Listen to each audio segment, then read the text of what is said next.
Hidup TV mempersembahkan Oase Rohani Katolik yang dibawakan oleh para imam Keuskupan Agung Jakarta. Selamat menyaksikan. Mandarin Station Listener, para sahabat Oase Rohani Katolik yang terkasih, apa kabar Anda semua? Senang bertemu dengan Anda semua. Semoga Anda dalam keadaan sehat dan bahagia. Saya Margaret Indriana akan menemani para sahabat dalam acara kita Oase Rohani Katolik Senin dalam Oktav Paskah. Telah hadir bersama saya Romo Agustinus Anton Widarto OFM yang akrab dipanggil dengan Romo Anton. Selamat datang Romo. Selamat berjumpa sahabat Oase Rohani Katolik yang terkasih. Semoga Anda sekalian dalam keadaan sehat dan bahagia. Baik Romo, sebelum kita lanjut kepada acara berikutnya, mari Romo memimpin untuk doa pembukaan Romo. Baik. Mari sahabat Oase Rohani Katolik yang terkasih, kita mengawali permenungan kita hari ini dengan doa. Dalam nama Bapa dan Putra dan Roh Kudus. Amin. Amin. Allah Bapa yang Maha Rahim, kami bersyukur kepadamu karena Engkau telah menganugerahkan kepada kami Putra-Mu terkasih Tuhan kami Yesus Kristus, yang menjadi bagi kami Tuhan, Guru dan sahabat serta saudara kami. Engkau juga telah membangkitkan Dia dari antara orang mati untuk menjadi keselamatan bagi kami. Semoga ya Tuhan, kami yang senantiasa Engkau jumpai dalam setiap kebangkitan-kebangkitan hidup, inspirasi-inspirasi hidup yang kami timba dari kitab suci dan dari pengalaman hidup kami, senantiasa Engkau anugerahi rahmat semangat untuk mewartakan dan melakukan kebenaran dimanapun kami berada. Demi Kristus Tuhan dan pengantara kami. Amin. Dalam nama Bapa dan Putra dan Roh Kudus. Amin. Sahabat Oase Rohani Katolik yang terkasih, pada kesempatan ini saya akan membacakan bacaan dari Kisah Para Rasul bab 2 ayat 14 dilanjutkan ayat 22 sampai 32. Pada hari Pentakosta, bangkitlah Petrus berdiri bersama ke-11 rasul. Dengan suara nyaring ia berkata kepada orang banyak, "Hai kamu orang Yahudi dan kamu semua yang tinggal di Yerusalem, ketahuilah dan camkanlah perkataanku ini. Yang aku maksudkan ialah Yesus dari Nazaret, seorang yang telah ditentukan Allah dan yang dinyatakan kepadamu dengan kekuatan, mukjizat dan tanda-tanda yang dilakukan oleh Allah dengan perantaraan Dia di tengah-tengah kamu, seperti yang kamu tahu. Dia yang diserahkan Allah menurut maksud dan rencananya, telah kamu salibkan dan kamu bunuh dengan tangan bangsa-bangsa durhaka. Tetapi Allah membangkitkan Dia dengan melepaskannya dari sengsara maut, karena tidak mungkin ia tetap berada dalam kuasa maut itu. Sebab Daud berkata tentang Dia, "Aku senantiasa memandang kepada Tuhan, karena Ia berdiri di sebelah kananku, aku tidak goyah. Sebab itu hatiku bersuka cita dan jiwaku bersorak-sorak.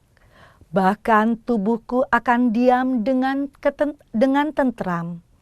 Sebab Engkau tidak menyerahkan aku kepada dunia orang mati, dan tidak membiarkan orang kudus-Mu melihat kebinasaan. Engkau memberitahukan kepadaku jalan kehidupan. Engkau akan melimpahi aku dengan sukacita di hadapan-Mu." Saudara-saudara, aku boleh berkata-kata dengan terus terang kepadamu tentang Daud, bapa bangsa kita. Ia telah mati dan dikuburkan, dan kuburnya masih ada pada kita sampai hari ini. Tetapi ia adalah seorang nabi, dan ia tahu bahwa Allah telah berjanji kepadanya dengan mengangkat sumpah bahwa ia akan mendudukan seorang dari keturunan Daud sendiri di atas tahtanya. Karena itu, Daud telah melihat ke depan dan telah berbicara tentang kebangkitan Mesias ketika ia mengatakan bahwa dia tidak ditinggalkan di dalam dunia orang mati dan bahwa dagingnya tidak mengalami kebinasaan. Yesus inilah yang dibangkitkan Allah, dan tentang hal itu kami semua adalah saksi. Demikianlah sabda Tuhan. Syukur kepada Allah. Para sahabat Oase Rohani Katolik yang terkasih, marilah kita tanggapi dengan Mazmur tanggapan. Jagalah aku ya Allah, sebab padamu aku berlindung. Jagalah aku ya Allah, sebab padamu aku berlindung. Jagalah aku ya Allah, sebab padamu aku berlindung. Aku berkata kepada Tuhan, Engkaulah Tuhanku, Engkaulah bagian warisan dan pialaku. Engkau sendirilah yang meneguhkan bagian yang diundikan kepadaku. Jagalah aku ya Allah, sebab padamu aku berlindung. Aku memuji Tuhan yang telah memberi nasihat kepadaku. Pada waktu malam aku diajar oleh hati nuraniku. Aku senantiasa memandang kepada Tuhan, karena Ia berdiri di sebelah kananku. Aku tidak goyah. Jagalah aku ya Allah, sebab padamu aku berlindung. Sebab itu hatiku bersuka cita dan jiwaku bersorak-sorai, dan tubuhku akan diam dengan tentram. Sebab Engkau tidak menyerahkan aku ke dunia orang mati, dan tidak membiarkan orang kudus-Mu melihat kebinasaan. Jagalah aku ya Allah, sebab padamu aku berlindung. Engkau memberitahukan kepadaku jalan kehidupan. Di hadapan-Mu ada sukacita berlimpah, di tangan kanan-Mu ada nikmat yang abadi. Jagalah aku ya Allah, sebab padamu aku berlindung. Sahabat Oase Rohani Katolik yang terkasih, marilah kita siapkan hati untuk bacaan Injil yang diambil dari Injil Matius. Dan para sahabat Oase Rohani Katolik yang terkasih, mari kita dengarkan. Tuhan sertamu. Dan sertamu juga. Inilah Injil Yesus Kristus menurut Matius. Dimuliakanlah Tuhan. Pada waktu itu perempuan-perempuan pergi dari kubur, diliputi rasa takut dan sukacita yang besar. Mereka berlari cepat-cepat untuk memberitahukan kepada para murid bahwa Yesus telah bangkit. Mereka mendekatinya. Tiba-tiba Yesus menjumpai mereka dan berkata, "Salam bagimu." Mereka mendekatinya, memeluk kakinya dan menyembahnya. Maka kata Yesus kepada mereka, "Jangan takut, pergi dan katakanlah kepada para saudara, supaya mereka pergi ke Galilea, dan di sanalah mereka akan melihat aku." Ketika mereka masih di tengah jalan, datanglah beberapa orang dari penjaga makam Yesus ke kota dan memberitahukan segala yang terjadi itu kepada imam-imam kepala. Dan sesudah berunding dengan kaum tua-tua, mereka mengambil keputusan, lalu memberikan sejumlah besar uang kepada serdadu-serdadu itu dan berkata, "Kamu harus mengatakan bahwa murid-murid Yesus datang malam-malam dan mencuri jenazahnya ketika kamu sedang tidur. Dan apabila hal ini kedengaran oleh wali negeri, kami akan berbicara dengan dia sehingga kamu tidak beroleh kesulitan apa-apa." Mereka menerima uang itu dan berbuat seperti yang dipesankan kepada mereka. Dan cerita ini tersiar di antara orang Yahudi sampai sekarang ini. Demikianlah Injil Tuhan. Terpujilah Kristus. Para sahabat Oase Rohani Katolik yang terkasih, mari kita dengarkan renungan yang akan disampaikan oleh Romo Anton. Romo, apa inspirasi yang akan Romo sampaikan untuk para pendengar? Baik sahabat Oase Rohani Katolik dan Ibu Margaret yang terkasih, saya akan mencoba mengajak kita melihat mulai dari bacaan yang pertama yang kita baca dan kita dengarkan pada hari ini. Dalam bacaan yang pertama kita mendengar bagaimana Petrus bersama ke-11 murid yang lain dalam hari Pentakosta berbicara di antara orang-orang Yahudi di Yerusalem. Apa yang mereka katakan adalah mereka mewartakan Yesus yang bangkit.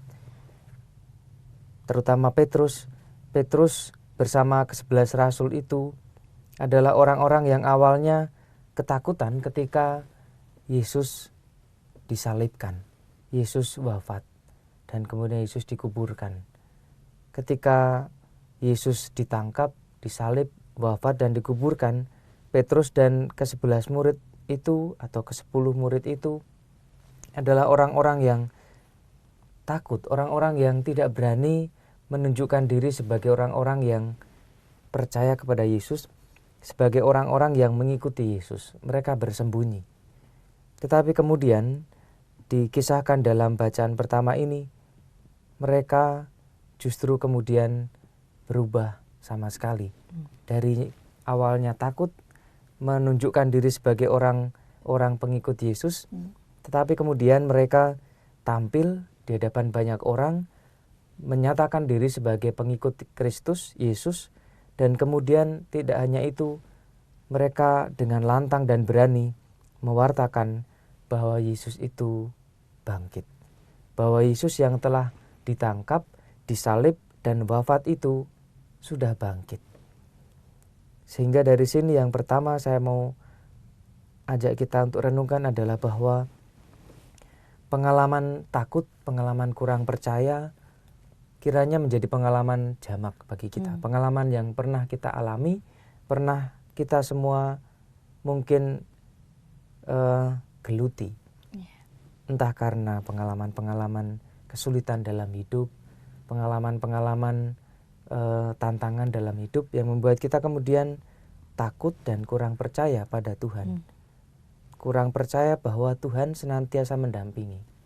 Tetapi seperti Petrus dan ke-11 rasul ini, pada akhirnya ketika mereka dijumpai sendiri oleh Tuhan dan kemudian mereka membuka hati untuk percaya, mereka semua dimampukan untuk berani, untuk mengatasi ketakutan, untuk mengatasi kelemahan-kelemahan mereka, dan akhirnya menjadi pewarta kebangkitan Tuhan, dan itu menjadi nyata dalam keberanian mereka, dalam perubahan hidup yang mereka alami, dari orang-orang yang takut menjadi orang-orang yang berani dan militan dalam mewartakan Tuhan. Saya kira itu menjadi bukti bahwa Tuhan berkarya secara nyata dalam diri mereka. Kebangkitan itu juga nyata dalam diri mereka dalam perubahan sikap dan perubahan hidup mereka itu. Yang kedua, dari bacaan pertama yang bisa kita petik adalah bahwa Tuhan tidak serta-merta begitu saja mengutus Yesus, tetapi sudah sejak sebelumnya, sejak zaman para nabi, Tuhan memberikan wasiatnya, Tuhan memberikan janjinya, bahwa ketika para nabi itu berkata, ketika para nabi menyampaikan apa yang diungkapkan adalah bukan pertama-tama kata-katanya sendiri, tetapi yang diungkapkan para nabi adalah apa yang menjadi janji Tuhan sendiri. Sehingga Daud yang dikatakan dalam bacaan pertama, ketika mengatakan bahwa dari keturunannya nanti akan muncul Mesias, kiranya apa yang disampaikan Daud itu bukan omong kosong, bukan hanya kata-kata dari Daud sendiri untuk menyombongkan diri, untuk menyombongkan keturunannya, tetapi Tuhan sendiri melalui Daud menyampaikan janji itu. Dikatakan bahwa Daud adalah nabi. Nabi berarti dia yang mewartakan apa yang disampaikan Tuhan kepadanya dan hanya menjadi perantara, menjadi alat. Sehingga pantas kita mengakui dan mengimani bahwa yang dikatakan Daud itu tentang Mesias yang akan datang, tentang Mesias yang bangkit dari antara orang mati adalah nyata, adalah janji Tuhan sendiri. Dan itulah yang kemudian menjadi rujukan para murid sehingga semakin percaya bahwa Yesus yang mereka ikuti, Yesus yang mereka percayai, Yesus yang wafat, dan Yesus yang menampakkan diri dalam kebangkitannya kepada mereka adalah sudah dijanjikan dari awal sejak Daud dan nabi-nabi sebelumnya. Sehingga dari situ kita bisa melihat bahwa kitab suci yang menjadi sarana bagi Tuhan untuk menyampaikan apa yang menjadi kehendaknya kepada kita melalui para nabi dan juga melalui para penulis kitab suci. Kita percaya bahwa kitab suci itu adalah tulisan-tulisan manusia yang diilhami oleh Allah sendiri, diilhami oleh Tuhan sendiri, sehingga kita percaya bahwa apa yang tertulis di situ, apa yang diwartakan di situ adalah apa yang dikehendaki Tuhan untuk kita jadikan pegangan dalam hidup. Sehingga dua hal itu yang kiranya bisa kita petik dalam bacaan pertama tadi, bahwa perjumpaan dengan Tuhan membuat kita dan para rasul itu bisa berubah, bisa menjadi lebih baik dari hari ke hari. Dari yang takut menjadi berani, dari yang pesimis menjadi optimis. Dan itu karena Tuhan yang memampukan kita dan kita yang membuka diri. Kita yang memungkinkan juga karena kita merendahkan diri dan percaya. Dan yang kedua, kita selalu percaya bahwa kitab suci sampai dengan saat ini selalu relevan untuk kita jadikan pegangan hidup dengan tantangan-tantangan yang berbeda tetapi esensinya sama, yaitu agar kita percaya bahwa janji Tuhan tak pernah diingkari dan janji Tuhan akan tetap terlaksana. Baik Romo, terima kasih. Dengan demikian berarti kita walaupun hidup di zaman sekarang kita harus rajin baca kitab suci ya Romo ya, supaya firman Tuhan itu benar-benar terjadi di dalam kehidupan kita sehari-hari ya Romo ya. Dan kalau boleh tadi Romo sampaikan bahwa Petrus yang tadinya takut menjadi seorang yang pemberani. Nah demikian pula juga kita sebagai manusia ya Romo ya, dalam kehidupan kita mungkin kita banyak permasalahan, tetapi dari ketakutan itu kita serahkan kepada Tuhan bahwa Tuhan gak pernah meninggalkan kita. Dan Tuhan pasti akan mengatasi setiap permasalahan hidup kita ya Romo ya. Ya, orang yang beriman tentunya bukan orang yang tidak mempunyai kesulitan. Orang beriman adalah orang yang tetap manusia, tetapi karena daya ilahi, karena rahmat pembaptisan kita, memungkinkan kita dalam hidup dengan kesulitan dan tantangan itu bisa melihat dengan cara berbeda, bisa mengatasinya, bisa menanggapinya dengan cara yang berbeda. Karena kita mempunyai Tuhan, kita mempunyai Dia yang senantiasa menunggu dan memberikan tangannya untuk kita raih dan membantu kita. Sehingga ketika orang-orang yang beriman itu adalah orang-orang yang Petrus tentunya sampai dengan seperti yang dikisahkan dalam kitab suci ini, berani adalah dalam sebuah proses. Proses dari takut, Yesus yang menjumpai dia, Yesus yang bangkit menjumpai dia berulang kali, kiranya yang membuat dia kemudian juga menjadi lebih berani. Seperti yang kita dengarkan dalam bacaan ini. Sehingga bagaimanapun beriman adalah sebuah proses. Sehingga yang perlu kita lakukan adalah senantiasa membuka diri pada sabda Tuhan, pada pengalaman-pengalaman hidup, membuka diri pada orang-orang di sekitar kita, dan senantiasa membuka mata pada apa yang Tuhan tampakkan pada kita dalam kehidupan sehari-hari. Dan kiranya itu menjadi sebuah cara bagaimana kita juga bisa mengenali Tuhan. Kalau dalam tradisi Fransiskan itu ada yang disebut sebagai doa serafik. Doa serafik itu doa yang kita lakukan sambil kita berjalan dalam sebuah perjalanan. Lalu kita membuka seluruh indera kita untuk apa yang kita lihat apa yang kita rasakan dalam seluruh perjalanan kita, lingkungan kita. Dan kiranya ketika kita sudah membuka diri untuk semua yang terjadi dalam pengalaman perjumpaan itu dengan tanaman, dengan hewan, dengan manusia-manusia yang lain, atau dengan pengalaman-pengalaman yang konkret yang kita jumpai, kiranya kita kemudian setelah menangkap 1-2 peristiwa yang menarik, lalu kemudian kita refleksikan, kita akan bisa sampai pada pengalaman akan Tuhan itu. Pengalaman bahwa Tuhan hadir dalam pengalaman itu. Kadang ada yang hanya melihat burung yang sedang memberi makan anaknya, atau melihat orang yang menyeberangkan orang yang lanjut usia di pinggir jalan. Ada orang yang memberikan uang kepada pengemis. Ada orang yang juga mungkin secara negatif menyerobot lampu merah. Ada pengalaman orang yang berantem atau bertengkar murut di tengah jalan. Kiranya pengalaman itu ketika kita tidak hanya melihatnya sepintas, tapi juga kemudian menjadi sesuatu yang kita renungkan, itu menjadi salah satu bagaimana cara kita menjumpai apa yang Tuhan kehendaki. Sehingga dari pengalaman-pengalaman alam itu sederhana yang sehari-hari kita jumpai, kita bisa menemukan apa sih yang sebenarnya Tuhan inginkan dari kita. Sehingga sungguh pengalaman-pengalaman sederhana yang kita terima, yang kita refleksikan, kiranya akan membuat kita semakin mampu berproses menjadi orang yang percaya bahwa Tuhan itu hadir di tengah-tengah kita, hadir menguatkan kita dengan berbagai macam cara.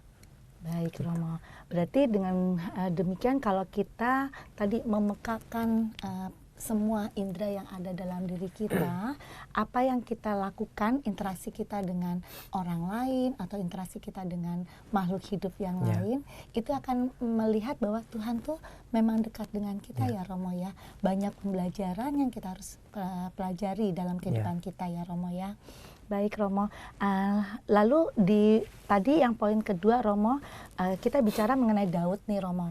Nah Daud itu sudah berbicara saat Daud saat hidup, dia sudah mengatakan bahwa tadi bukan karena kesombongannya, Daud mengatakan akan turunannya akan menjadi Mesias, seperti itu Romo. Nah, mungkin ada hal yang lain yang kita bisa kupas dari tokoh Daud ini, Romo. Iya, memang Daud adalah salah satu nabi besar ya, yang mau tidak mau setiap orang, bahkan orang-orang yang percaya kepada Tuhan yang satu itu percaya bahwa Daud itu adalah nabi. Meskipun demikian, tentu banyak hal yang bisa kita pelajari dari Daud. Meskipun dia nabi, dia juga pernah jatuh kepada dosa. Dia pernah jatuh pada kesalahan.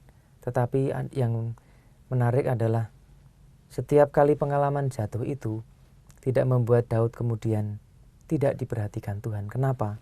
Karena Daud senantiasa ada dalam sebuah kepercayaan dan membuat dia kemudian mampu menyadari kesalahannya dan kemudian memperbaiki diri.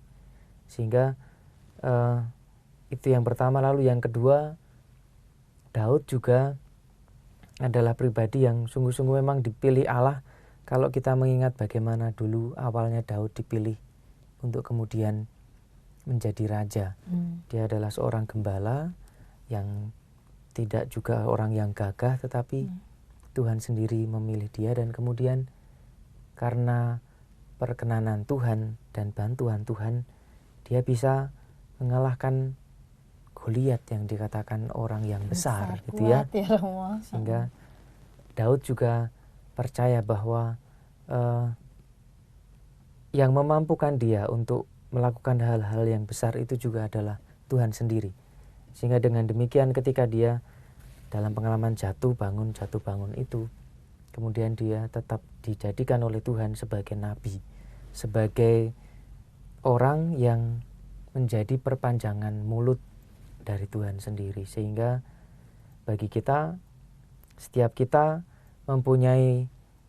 yang dibaptis mempunyai 3 martabat. Kalau kita masih ingat, ada martabat imam, raja, dan nabi. Imam berarti kita semua diajak untuk mengusahakan dan menghidupi kekudusan masing-masing kita. Tidak hanya meminta orang kudus, tapi kita juga mengusahakan hidup yang suci dengan segala jatuh bangunnya. Pertobatan menjadi kata kuncinya.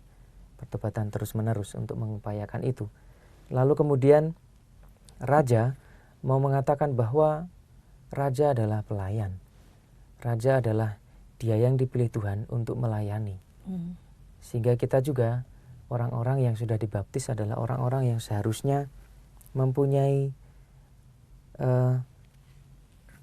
kepekaan untuk melayani. Dan akhirnya nabi adalah sarana Tuhan untuk mewartakan kehendaknya. Sehingga bagi kita orang-orang yang sudah dibaptis seharusnya dalam kata dan perbuatan kita juga diajak untuk menjadi pewarta kabar-kabar sukacita, kabar-kabar kebenaran, kabar-kabar yang baik, bukan kabar-kabar yang bohong.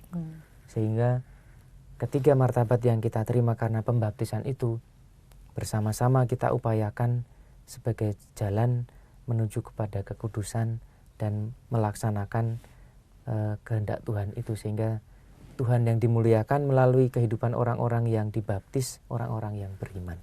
Baik Romo, berarti 3 martabat raja, imam, dan nabi itu bukan hanya tugas dari para Romo ya Romo, tetapi kami semua yang sudah dibaptis ya Romo. Baik Romo, kalau kita lihat tadi Petrus dan juga Daud sudah seringkali jatuh. Demikian pula seperti kehidupan kita ya Romo. Kita seringkali jatuh, tetapi seperti halnya dengan Mazmur tanggapan, jagalah aku ya Allah, sebab padamu aku berlindung. Kalau kita menyerahkan diri seluruhnya, seutuhnya, maka kita bangkit kembali untuk melanjutkan perjalanan kita menuju kemuliaan Allah ya Romo ya. Ya, demikian. Kita percaya bahwa Allah adalah Allah yang Maha Rahim, bukan Allah yang pendendam. Sehingga dari keyakinan itu, dari iman itu membuat kita kemudian mampu meletakkan kepercayaan kita pada Tuhan. Baik Romo. Ya, terima kasih Romo. Dan kalau kita lihat di sini banyak hal-hal inspiratif yang kita bisa pelajari, dan dalam kehidupan kita sehari-hari itu ternyata luar biasa ya Romo. Apa yang kita baca itu ada korelasinya dengan kehidupan kita harian ya Romo ya. Iya, senantiasa kitab suci meskipun ditulis berapa abad yang lalu, tetapi selalu bisa kita ambil inspirasinya dalam kehidupan kita sekarang. Karena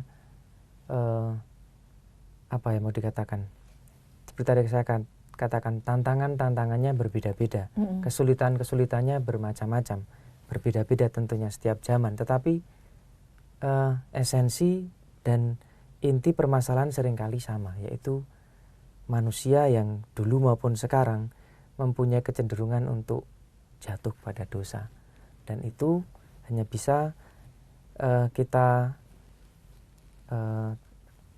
olah kalau kita menggunakan juga kitab suci sebagai pegangan hidup kita itu. Baik Romo. Ya, para sahabat Oase Rohani Katolik yang terkasih, sungguh menarik inspirasi dari bacaan pertama ini. Kita akan jeda sejenak dan kita akan kembali kepada sesi yang berikutnya. Hidup TV mempersembahkan Oase Rohani Katolik yang dibawakan oleh para imam Keuskupan Agung Jakarta. Selamat menyaksikan.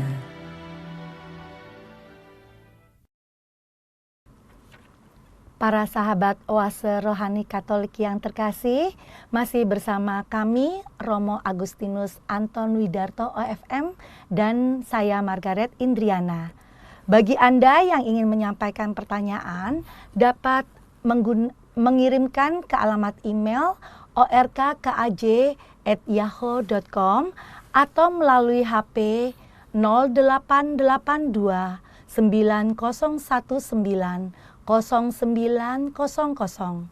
Saya ulangi, ke alamat email orkkaj@yahoo.com @yahoo.com dan HP 0882 9019 0900. Baik, Romo Anton, mungkin masih ada pemirsa yang baru bergabung di sesi kedua ini, Romo, dan bisa Romo sampaikan atau mengulangi apa yang menjadi inspirasi pada sesi pertama tadi, Romo. Ya, pemirsa sahabat Oase Rohani Katolik yang terkasih, dalam sesi yang pertama tadi kita sudah mencoba melihat, membaca dan merenungkan bacaan pertama dari bacaan pada hari ini dari Kisah Para Rasul bab 2 ayat 14 dilanjutkan 22 sampai 32. Ada dua hal yang kiranya bisa kita petik dari perikop ini.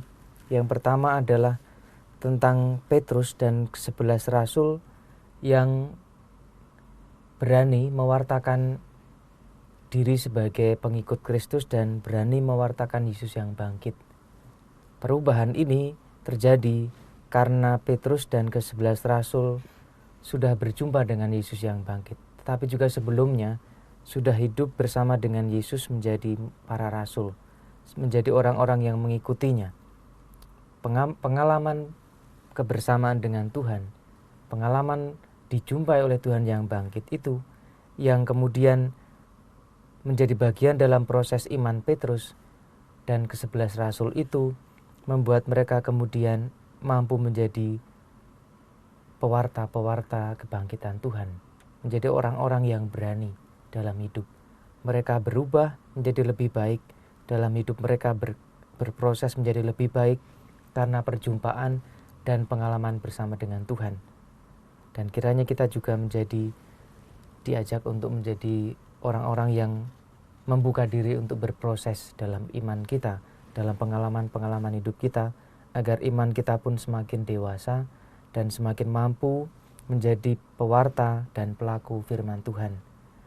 Dan yang kedua, kita diingatkan dari bacaan ini bahwa Daud yang adalah utusan Tuhan mewartakan janji Tuhan. Dan janji Tuhan itu sungguh terlaksana. Bagi kita orang-orang yang percaya, kita percaya bahwa para nabi yang telah dipilih oleh Tuhan sendiri mewartakan kebenaran, mewartakan janji Tuhan. Dan kita pun sebagai orang-orang yang sudah dibaptis mempunyai 3 martabat yang kita terima, yaitu martabat imam, raja, dan nabi. Dan kiranya ketiga martabat itu kita bisa lakukan dalam hidup sebagaimana Daud dan para nabi yang sudah lebih dahulu dipilih Tuhan, agar kita menjadi pewarta kabar gembira, menjadi pewarta kasih Tuhan dan janji Tuhan akan keselamatan setiap orang dan semua makhluk. Kiranya itu yang bisa kita review lagi dari bacaan yang pertama tadi, Margaret. Baik, Romo. Terima kasih Romo yang sudah memaparkan kembali apa yang menjadi poin-poin dalam bacaan yang pertama tadi. Nah, Romo, inspirasi apa yang bisa kita pelajari atau yang bisa kita renungkan untuk bacaan Injil yang hari ini, Romo? Baik, Bu Margaret dan sahabat Oase Rohani Katolik yang terkasih, dalam Injil hari ini menarik karena yang kita dengar dalam Injil hari ini pertama-tama adalah menyangkut kebenaran iman dan kenyataan yang terjadi, dan kemudian dalam perikop yang sama ditampilkan bagaimana kebohongan itu kemudian diciptakan. Yang pertama tentu kita bisa melihat bahwa perempuan-perempuan yang pergi ke kubur itu menjumpai kubur kosong. Menjumpai kubur kosong dan kemudian mereka melihat ada orang yang kemudian mengatakan bahwa siapa yang kau cari? Dia yang kau cari sudah bangkit. Dan mendengar itu tentu mereka di satu sisi takut, tapi juga di satu sisi bersukacita karena Tuhan Hmm. Yesus yang dia imani, yang dia mau kunjungi makamnya, ternyata sudah bangkit seperti yang pernah disabdakannya, yang pernah dikatakannya kepada para murid bahwa pada hari ketiga akan bangkit. Dalam situasi takut dan sukacita itu mereka kemudian berjumpa, dijumpai persisnya, dijumpai oleh Tuhan sendiri yang bangkit, dan kemudian membuat mereka semakin bersukacita, dan kemudian mereka dengan berani dikatakan dalam Injil tadi mendekati, memeluk dan menyembah. Sehingga pengalaman ini mau mengatakan bahwa Yesus mau meneguhkan para muridnya, bahwa apa yang diajarkannya, bahwa apa yang disabdakannya selama dia ada bersama dengan para murid adalah nyata, adalah benar. Dan kemudian ketika Yesus sendiri yang menjumpai para murid yang datang ini, kiranya menjadi sebuah awal yang kemudian menjadi proses iman, proses keberanian dari para rasul yang kemudian akan mereka jumpai. Dan ini adalah kebenaran iman kita. Ini yang kita imani. Dan yang bagian yang kedua tadi dikatakan bahwa ternyata orang-orang yang tidak percaya kemudian mengusahakan atau memberitakan berita-berita yang lain daripada yang terjadi. Sehingga kita bisa melihat bahwa bagian yang kedua ini dikatakan bahwa bagi mereka yang tidak percaya, kemudian mereka membuat semacam berita yang lain, yang dikatakan bahwa para muridnya yang mencuri, padahal para muridnya sendiri ketakutan di dalam rumah. Setelah Yesus disalibkan dan kemudian dimakamkan, para murid dan para rasul itu adalah orang-orang yang kemudian ketakutan bagaimana mereka mau mencuri begitu. Sehingga menjadi semacam bagi kita ini kebenaran yang diwartakan sebelum muncul kemudian berita-berita yang lain itu. Sehingga dari sini kita bisa memetik pertama bahwa sekali lagi seperti dalam bacaan yang pertama, perjumpaan dengan Tuhan kiranya menjadi dasar bagi orang-orang yang beriman untuk tetap percaya apapun itu yang orang katakan, tetapi apabila orang sudah punya pengalaman perjumpaan dengan Tuhan, kiranya itu akan menjadi dasar bagi dia untuk tetap percaya dan berpegang pada Tuhan. Dan kiranya pengalaman akan Tuhan itu seperti para murid dijumpai oleh Tuhan yang bangkit itu bukan hanya 1-2 kali, tetapi beberapa kali. Dan kemudian juga dikatakan dalam bagian pertama tadi, perempuan-perempuan itu diminta untuk mengatakan kepada saudara-saudara atau para rasul Yesus itu supaya mereka pergi ke Galilea. Di sana mereka akan melihat aku. Tentunya selain bahwa mereka akan dijumpai oleh Yesus yang bangkit di sana, pertama-tama ketika mereka para rasul itu kembali ke Galilea, tempat di mana Yesus berkarya dan banyak orang percaya akan Yesus dan pewartaannya, para rasul diajak untuk diberanikan, diyakinkan bahwa ajaran Yesus itu masih tetap dihidupi di Galilea. Bahwa ketika pergi ke Galilea macam nostalgia. Nostalgia melihat Yesus yang dulu mengajar, Yesus yang membuat banyak mujizat, Yesus yang melakukan karya-karya besar di situ, atau juga karya-karya sederhana yang membuat kemudian nanti kiranya mereka bisa melihat bagaimana orang-orang di Galilea itu hidup dan berelasi satu sama lain. Karena tentu perjumpaan dengan Yesus, karya-karya Yesus di Galilea itu mau tidak mau pasti akan mempengaruhi cara hidup orang-orang di Galilea itu, cara berelasi, cara beriman mereka. Dan itu kiranya dimaksudkan agar para murid yang pergi ke sana kembali ke sana, melihat iman yang tumbuh di situ, melihat cara hidup yang diwartakan Yesus yang menjadi berkembang di situ, mengingat pengalaman Yesus yang melakukan banyak hal di situ, kemudian membuat mereka diyakinkan lagi. Sehingga kalau kemudian kita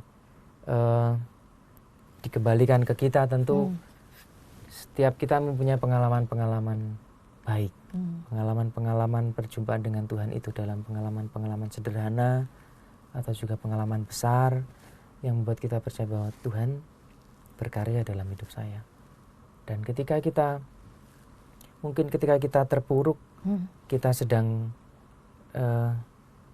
jatuh gitu, baik juga kita pergi ke tempat-tempat di mana kita pernah mengalami pengalaman diteguhkan itu, pengalaman berjumpa dengan Tuhan itu. Entah misalnya pengalaman berjumpa dengan Tuhan dalam keluarga. Pulanglah ke keluarga. Jumpai orang tua, jumpai saudara-saudara. Berbicaralah, berceritalah, dan kemudian akan menjadi sebuah kekuatan baru yang bisa didapatkan. Apalagi kalau di Jakarta kan banyak pendatang begitu ya. Banyak orang yang datang ke Jakarta untuk bekerja, untuk meniti karir dan segala macamnya. Pengalaman perjumpaan dengan Tuhan kiranya yang pertama salah satunya mungkin ada dalam keluarga. Ketika ada kesempatan, kembalilah kepada keluarga, dan kiranya itu akan menjadi sebuah pengalaman diteguhkan kembali. Atau juga pengalaman misalnya dulu sedang terpuruk dan kemudian berdoa sendiri misalnya di katedral atau di gereja atau di tempat-tempat ziarah, dan kemudian menemukan kedamaian, menemukan kembali semangat hidup, menemukan kembali kepercayaan diri, datanglah ke tempat-tempat itu lagi. Dan kiranya pengalaman-pengalaman itu akan membangkitkan dan akan senantiasa menjadi pengalaman-pengalaman kebangkitan bagi orang-orang yang percaya. Sehingga kalau para murid diminta ke Galilea dan kemudian mewartakan itu, kiranya setelah itu kita juga diajak untuk mewartakan Tuhan yang bangkit itu melalui kesaksian-kesaksian kita, kesaksian-kesaksian hidup. Kadang yang menarik juga adalah seperti orang-orang yang setelah berdoa melalui novena 3 kali Salam Maria, atau melalui Rosario, atau melalui doa-doa novena yang lain, dan kemudian percaya bahwa doa itu terkabul melalui pengalaman hidup itu, mereka bersyukur. Ada yang dengan intensi, ada yang kemudian sharing dalam kelompok-kelompok kategorial.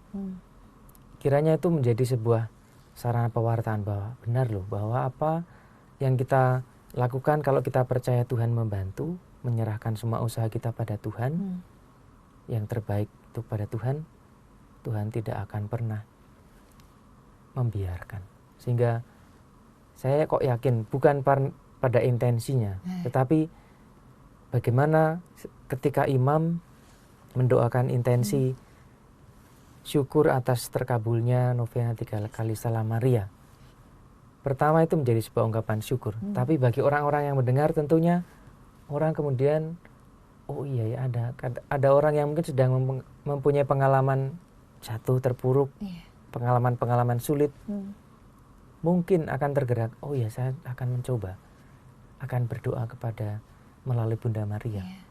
Dan itu akan menjadi sebuah kesaksian secara tidak langsung untuk orang kembali kepada Tuhan dan percaya kepada Tuhan. Dan itu yang pertama berkaitan dengan Injil hari ini. Pergi ke Galilea, pergi ke tempat-tempat kita, diteguhkan dan mewartakan itu. Lalu yang kedua adalah berkaitan dengan berita-berita yang palsu, berita-berita yang dibuat dengan intensi maksud tertentu. Kita tahu bahwa beberapa waktu yang lalu, setelah pemilihan ini, tanggal 17 lalu kita pemilihan presiden dan legislatif.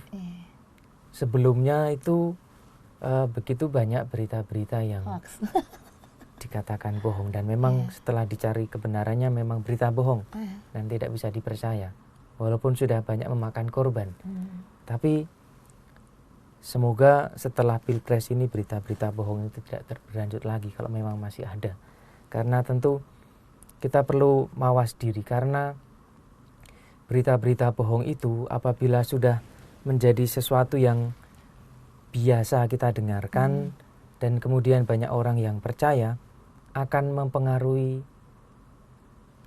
secara tidak langsung cara berpikir dan cara berrelasi kita dengan sesama. Kalau berita-berita bohong itu tetap ada dan kemudian disebarkan, yang terjadi adalah mental bangsa kita, mental kita orang-orang Indonesia yang akan berubah. Karena berita bohong itu akan membuat orang berpikir, oh orang ini, orang itu begini, orang itu begitu. Dan mental untuk menghakimi, bukan mental untuk mencari kebenaran, tapi mental untuk menjudge, menghakimi atau mendiskriminasikan kelompok-kelompok tertentu. Dan itu kiranya sangat bertentangan dengan Bhinneka Tunggal Ika, dengan dasar negara kita Pancasila. Dan akan juga, tadi saya katakan, mempengaruhi cara berrelasi kita tentunya. Yang dulunya semua orang bisa menjadi teman kita. Ada misalnya ada satu grup itu begitu beragam gitu ya. Ada yang beda agamanya, beda sukunya dan lain sebagainya. Kalau hoax ini, berita-berita bohong ini tidak di-stop, tidak ditanggulangi, kiranya mungkin akan menjadi sejarah saja itu. Nantinya grup-grup WA, grup pertemanan itu hanya pertemanan satu suku, satu agama, satu kelompok dan macam-macam. Sehingga semua akan berubah, mulai dari cara berpikir dan cara berrelasi dan cara hidup bangsa kita akan menjadi sangat berubah. Sehingga perlu diwaspadai bagi kita orang-orang yang beriman, kiranya senantiasa diajak untuk menjadi orang-orang yang bijak dalam mendengar, membaca, dan menyebarkan berita-berita itu. Iya, Romo. Kan karena kita diberikan akal pikiran ya Romo, untuk bisa mengolah apa yang kita dengar, apa yang kita baca ya Romo ya. Dan ya dengan sudah terpilihnya Bapak Presiden, ya kita warga Indonesia harus bisa mensupport semuanya ya Romo, bersatu kembali. Nah itulah Negara Kesatuan Republik Indonesia. Ya Romo, kalau dilihat di sini 2 poin yang tadi Romo sudah sampaikan, datang ke Galilea itu seperti halnya napak tilas ya Romo. Bisa direfleksikan demikian juga.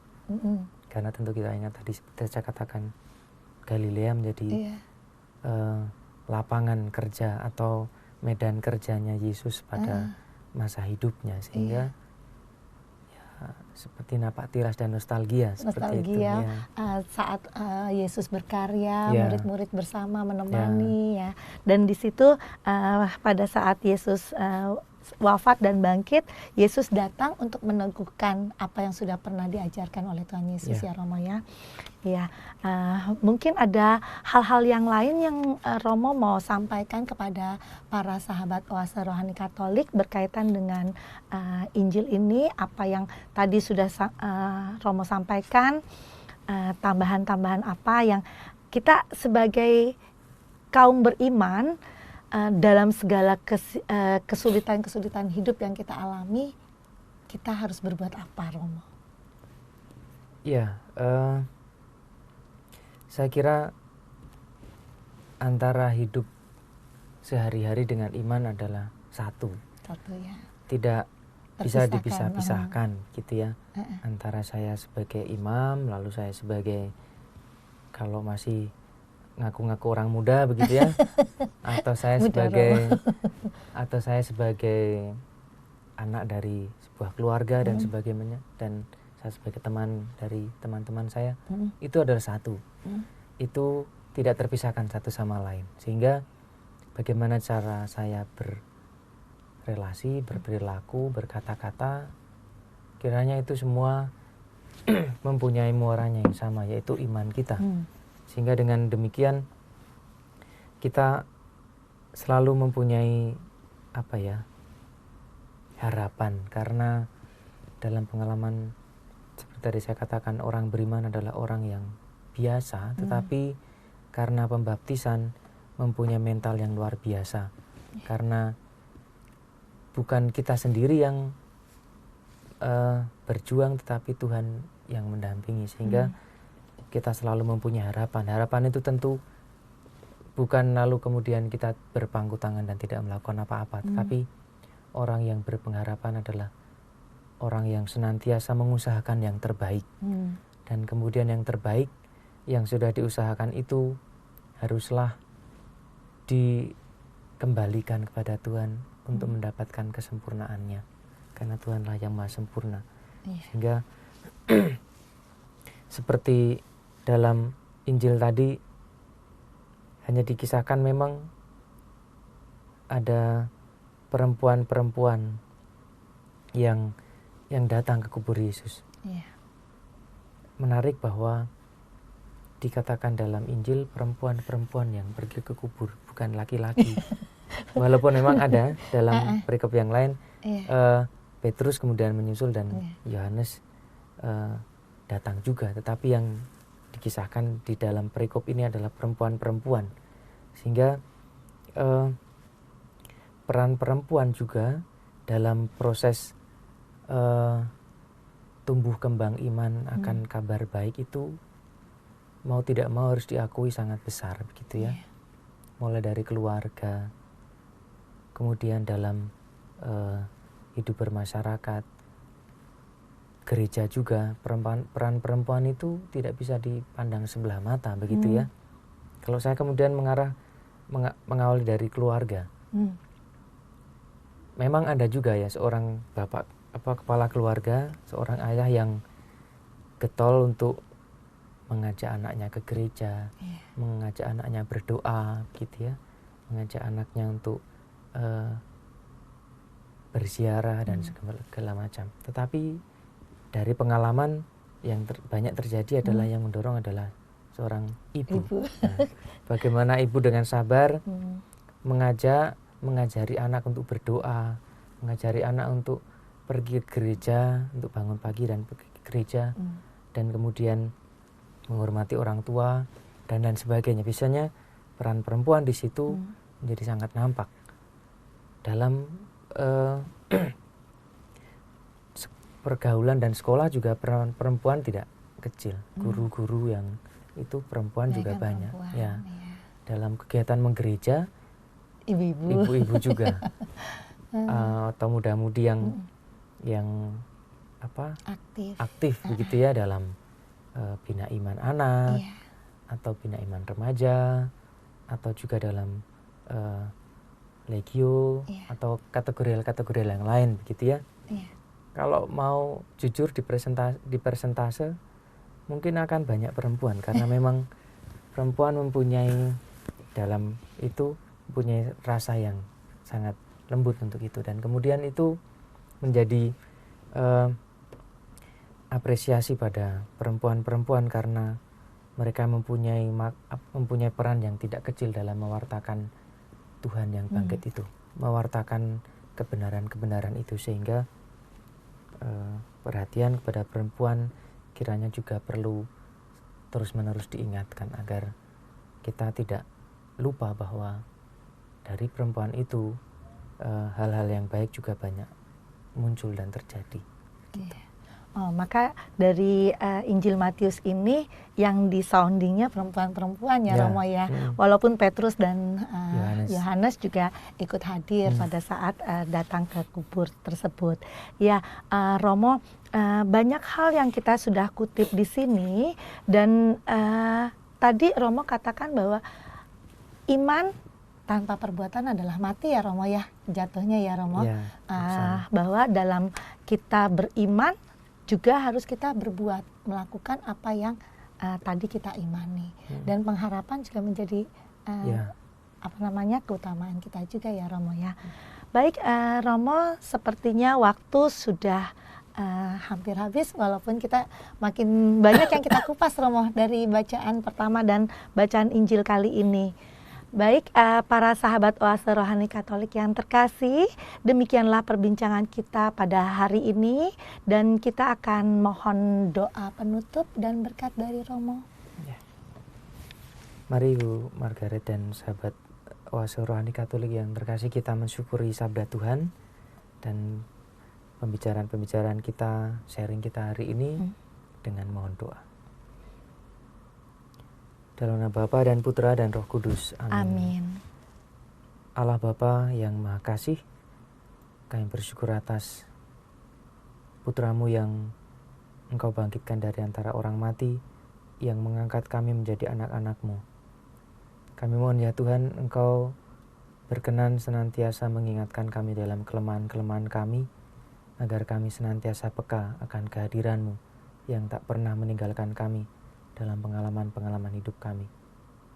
Bukalah hati dan pikiran kami agar senantiasa terbuka untuk berrelasi dengan sesama tanpa pikiran-pikiran yang buruk, tetapi senantiasa percaya bahwa Engkau sendirilah yang mengutus mereka untuk hadir dalam kehidupan kami dan hidup bersama dengan kami. Berkatilah setiap usaha, doa, dan rencana-rencana kami. Semoga semua itu ada dalam perkenan dan berkat-Mu. Demi Kristus Tuhan dan pengantara kami. Amin. Amin. Dalam nama Bapa, Bapa, Putra, dan Roh Kudus. Amin. Amin. Mandarin Station listener, para sahabat Oase Rohani Katolik yang terkasih, demikianlah perbincangan rohani kita kali ini dan semoga bermanfaat untuk kehidupan para sahabat Oase Rohani Katolik. Dan kembali Romo Anton dan saya Margaret Indriana mohon undur diri. Mari amalkan Pancasila, kita berhikmat, bangsa bermartabat. Demikianlah Oase Rohani Katolik yang dibawakan oleh para imam Keuskupan Agung Jakarta. Tuhan memberkati.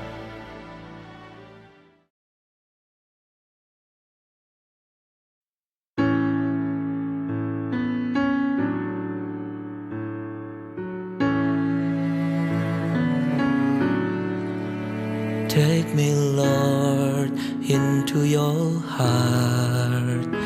Take me, Lord, till I'm fulfilled. Save my life, for you are God.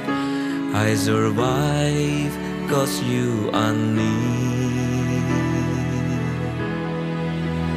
You're the one that I adore. Fill my cup so I'll be blessed. And you know I need you more. Come, O Lord, into my heart. Lord, I love you. Lord, I need you. My Lord, oh, hold me tight. Lord, I praise you. Lord, I worship you. Bless me, Lord, for you are great. You're so kind, oh Lord, in all my life, that I will love you always. Bring me home for all my hardship, so we all will see the light. Oh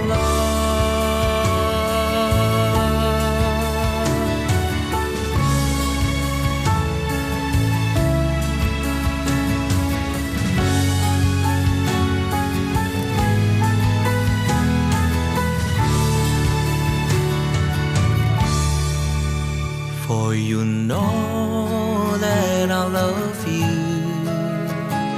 with all my heart and mind.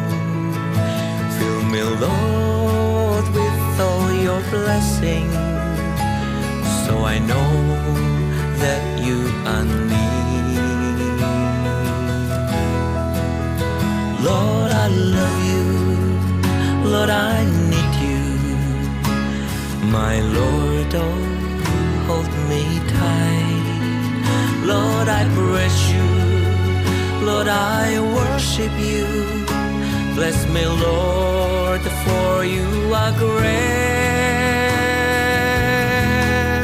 Your